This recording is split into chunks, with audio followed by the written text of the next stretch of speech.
So the CMS Awards didn't happen this year, and the CMA Awards were the CMA Awards. The people were in dire need of a good country music award show. So I was like, all right, I'll be your knight in shining armor. Again, I'll save the world. If y'all really need me to, I guess I can do it again. So with that in mind, welcome to the first ever Overshore Music Awards.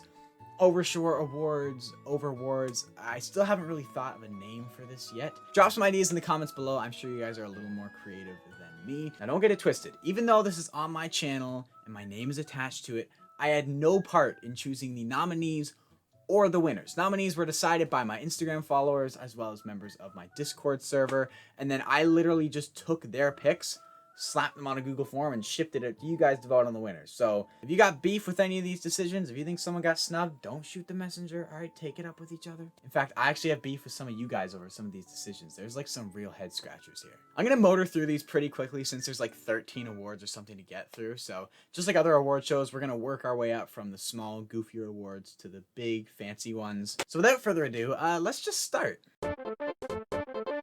We're getting the negative stuff out of the way first. Worst song of the year. It's pretty self-explanatory.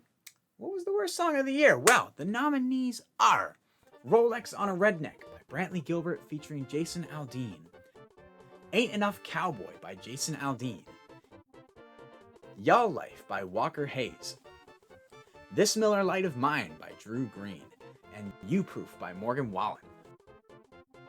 Now, before I get to the winner, I kind of already have an issue with this.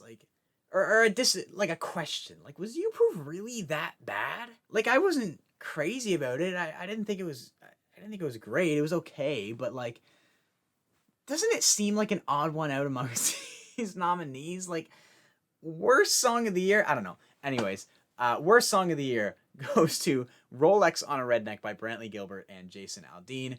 This song is so bad. It is the most obnoxious fusion of country and trap. The lyrics are like so corny. I physically wince every time I listen to it. Just utter disposable trash. Like, this song is literally the single-use plastic of country music. Like, they should add a government mandate to get rid of this by the new year. Continuing with the worst awards, we are now on to Worst Album of the Year. I actually think 2022 was a fantastic year for country music, especially album-wise. There was a lot of fantastic albums, which I will be touching on soon in my top albums of 2022, little self-plug for the future. But not everyone got the memo that we were making good music in 2022. So here are the people that forgot. Country Stuff by Walker Hayes, Tulip Drive by Jimmy Allen, Georgia by Jason Aldean, Denim and Rhinestones by Carrie Underwood, and Different Man by Kane Brown. Now, before I announce the winner, I already know every single one of you who nominated and voted Kane Brown for this category did not listen to the whole album. You either didn't listen to it all, or you got like halfway through and jumped ship, which is understandable. The first half is rough. But I think this is a bit of a crime. I think Kane earned the right to not be in this category, but at least he didn't win. The winner, though, is Country Stuff by Walker Hayes. I completely forgot this album came out in 2022. Like, Walker Hayes in general just feels so 2021. I feel like a basic white Facebook mom saying that, but you know what I mean. He was popping off last year with songs like Fancy Like and all the TikTok stuff. So mentally, I just attach Walker Hayes to 2021, but no, this album was right at the start of 2022, and while it wasn't great, I think Walker was sort of the obvious choice for people who hadn't listened to all the albums in this category. I think he's become like a scapegoat to be hated on in country music, and I get it, he's a big controversial pop, trap, hip-hop country figure, but I think Jason Aldean and Jimmy Allen both touched a huge bullet here. Like, those albums were bad. At least Walker Hayes had moments. Jason Aldean and Jimmy Allen cannot say the same. This is a spicy one. Disappointment of the year. It's for that album that, well, disappointed you the most. You went in with high or at least decent hopes, but the final product came nowhere near your expectation, and you kind of just left feeling like a deflated balloon. Kind of shocked Midnights isn't here, even though this is supposed to be a country music award show. I figured the universal monumental disappointment would have bled over into these awards, but it didn't. But here are the ones that did. Can I Take My Hounds to Heaven by Tyler Childers, Where We Started by Thomas Rhett, Growing Up by Luke Combs, Denim and Rhinestones by Carrie Underwood, and Stereotype by Cole Swindell. Carrie Underwood's really getting rinsed out here. And your winner for Disappointment of the Year is Can I Take My Hounds to Heaven by Tyler Childers. Honestly, confusing is the word that comes to mind when I think of this album. It was just such a weird release with 3 different versions, one being this weird lo-fi hip-hop techno beat thing, and the fact that of the 8 songs we get 3 versions of, 2 of them are instrumental and the other 6 kind of just feel like basic gospel loops. There's not really a lot of character to them. Very strange, to say the least. I get it. I understand y'all who voted this one. I honestly probably would have too. This is a very special honor awarded to that artist that should really consider sticking to country. Please stop trying to venture out because it evidently and historically is awful. This is for that artist that you want to just look them in the eyes and say, bro, stick to country, chief. Carrie Underwood, Kane Brown, Thomas Rhett, Taylor Swift, and Morgan Wallen. Since it's my channel, I'm going to throw my opinion in here, and if you have an issue with that, that's kind of odd because like my whole channel is just me giving my opinion on music. But personally, Sam Hunt. I've said it before and I'll say it again. If Sam Hunt made better production choices, he would be easily one of the best artists in mainstream country. I wholeheartedly believe that. But anyways, your winner for the Stick to Country Chief Award is Thomas Rhett. And even though Sam is my pick, I cannot argue with Thomas winning this. I think he's also very fresh in people's minds, coming off of Country Again Side A last year, which was pretty universally accepted and enjoyed, but then he did a complete 180 this year with Where We Started, which was this mess of an album. I thought it was a massive step back. So definitely when we're talking about this year, yeah, I think Thomas is a pretty rightful recipient. Wrapping up the negative portion of this award show, we have the most annoying online presence. This award goes to the artist that should just take a social media break. Go away. Leave us alone. We don't want to read your tweets anymore. Your nominees are Kanye West, The Swifties, 2017 Jake Paul, Cardi B, and Maren Morris. And against all odds, pulling off one of the greatest upsets in history, your winner for the most annoying online presence of 2022 goes to Maren Morris. She actually did it. That's impressive, actually. Like, Kanye? She's beating out Kanye? The thing is, I actually really enjoyed Maren's latest album. There's a very positive review of it on my channel. I'm going to be talking about it more when I get to my year-end stuff. But good golly, do I would just wish her parents would take her phone away every now and then. Like, just put it in a box, put it on top of the fridge where her little midget self can't reach it. Like, she really thinks because she has a few hits, we care what she thinks of Jason Aldean's wife. We don't. Anyways, with that out of the way, we can now move on to the positive awards. We've done enough hating. It's time to hype up all the music we love this year. Kicking it off with... This is like the exact opposite of the disappointment of the year. Surprise of the year goes to the album that caught you off guard in a very good way. You went in with low or no expectations, but you wound up really enjoying it. And your nominees are Subject to Change by Kelsey Ballerini, Different Man by Kane Brown, Flower Shops by Ernest, We Were Cowboys by Cameron Marlowe, and Tears the Size of Texas by Ben Burgess. See, unlike all y'all who are voting Kane for Worst Album of the Year, these are the people that I know actually listened to at least the back half, or their expectations were so astronomically low that it exceeded their expectations but was still one of the worst albums of the year. If that's where you stand, you're kind of just hating at that point. That's a bit intense. But your winner for Surprise of the Year goes to Flower Shops by Ernest. This is a fantastic album, one of my favorites from this year. It wasn't my surprise of the year because I had pretty lofty expectations going into it, but for a lot of people who weren't familiar with Ernest going into this album, they're probably just expecting like a mediocre pop country album from one of Morgan Wallen's songwriters. But no, Ernest really made a statement with this album, really established his own unique style, and it's working. That man has been having himself quite a year. That album is getting all the recognition it deserves. And that just makes me happy. You love to see it. We're getting close to the big boys, but first we got to talk about duos and groups. I decided to merge them into one category simply for time's sake, so your nominees for duo/group of the year are Flatland Cavalry, Midland, Muscadine Bloodline, Brothers Osborne, and the Zac Brown Band. Ain't no Old Dominion Robin, no one out here. They're nowhere to be seen, which is probably good because I feel like y'all would have trolled and like nominated and voted them for the winner. But regardless, Old Dominion gets more than enough spotlight at other award shows, so here at the Overshore Awards, we give the spotlight to those who deserve it.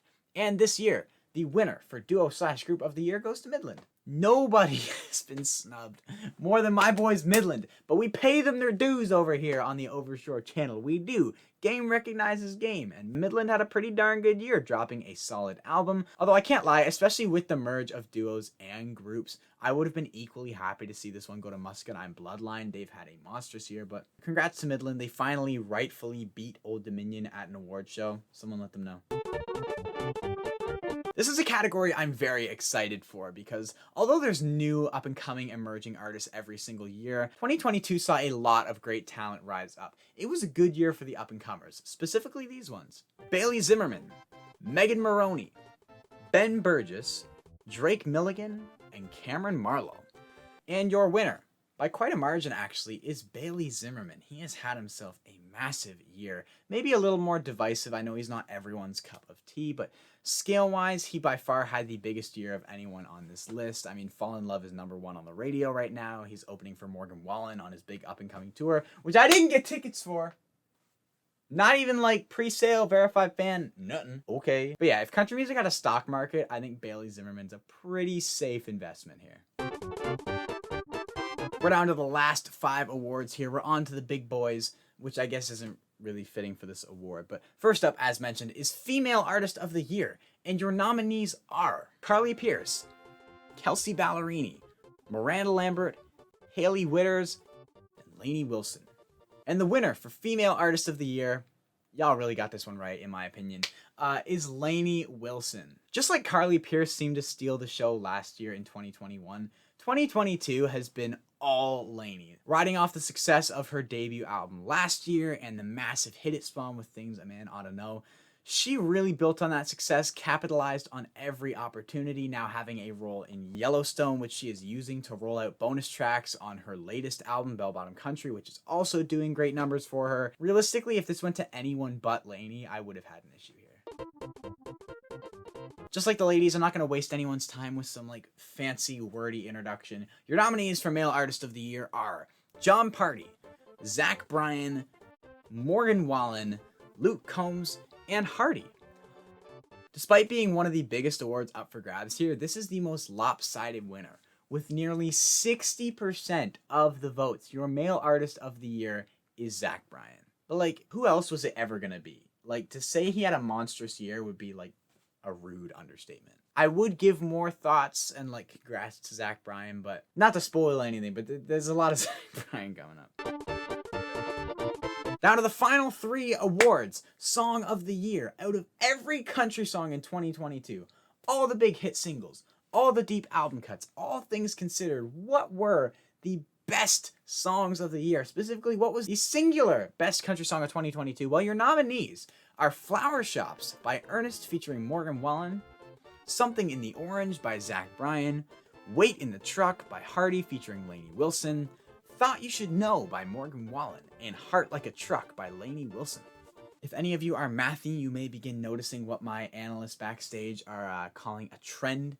The 2022 Overshore Awards Song of the Year goes to Something in the Orange by Zach Bryan. Even though it's not my favorite song from 2022, that video will be coming soon. It's impossible to argue that Something in the Orange wasn't the most substantial, significant country song of the year. Everyone, and I mean everyone, had this song on repeat, myself included. It's one of those songs that I'm yet to find someone who dislikes it. But if you are that special individual that dislikes Something in the Orange, honestly, I'd keep that to yourself. Otherwise, you're essentially just saying like, hey, I dislike good music. Like I alluded to earlier, there were a lot of great country albums this year, but only 5 can make it this far. Let's find out which those were. American Heartbreak by Zach Bryan, Flower Shops by Ernest, Mr. Saturday Night by Jon Pardi, Raised by Hailey Whitters, and We Were Cowboys by Cameron Marlowe. I actually really like the nominees here. This is solid. Love seeing Cameron Marlowe in this category as well, and Hailey Whitters in here, but unfortunately, this one also wasn't very close at all. With just shy of 50% of the votes, the album of the year goes to American Heartbreak by Zach Bryan. American Heartbreak was a fantastic album, but it was really the moment that I don't think any of these albums could compete with. There was something in the air during the lead up to this album, and when you pair that with how good the final product actually was, yeah, nobody was ever taking this but American Heartbreak, and I knew that even before I made the poll. Ain't no way I got an eyelash in my eye. But I got 1 award left. It's Zach Bryan, alright? Do I really need to build suspense and act like it was remotely It wasn't, okay? If you're curious, the other nominees were Morgan Wallen, Luke Combs, Hardy, and Cody Johnson. But, like, maybe given this is the biggest award of the night, I shouldn't have just dumped it all on you guys like that. But we all knew it was going to be Zach. There's no need to beat around the bush and be like, "Ooh, your nominees are..." Like, kind of shocked Lainey didn't get nominated for this, given the crazy big year she's had. Don't know how she didn't find a way in here, but it was the winner was always going to be Zach anyways. And that'll draw a close to the first ever Overshore Awards ceremony. Pretty lo-fi. I'm not like in a suit or anything crazy. I don't have some crazy presentation, but I thought it was a fun thing. Get you guys involved a bit more. What did you guys think? Let me know who you would have had winning these awards in the comments below. If you got problems, again, don't drag me into this. Unless we're talking about Maris, because I completely pulled that category out of my two cheeks on the fly. But if you're going to try and unironically defend Mara Morris in front of me, like, have fun. If you want to participate in anything like this in the future, be sure to follow me on Instagram and join my Discord server. Links to those as well as my Patreon can be found in the description below. If you enjoyed, a like really does help me out. And if you're new and like what you see, maybe consider subscribing for some more country music content. Now is the time to jump on board. I got all my year-end content lined up. We're going to get into the big list and all of that. And then we hit a new fresh year. I'm excited, so hop on board if you're not already. And I will see you guys soon.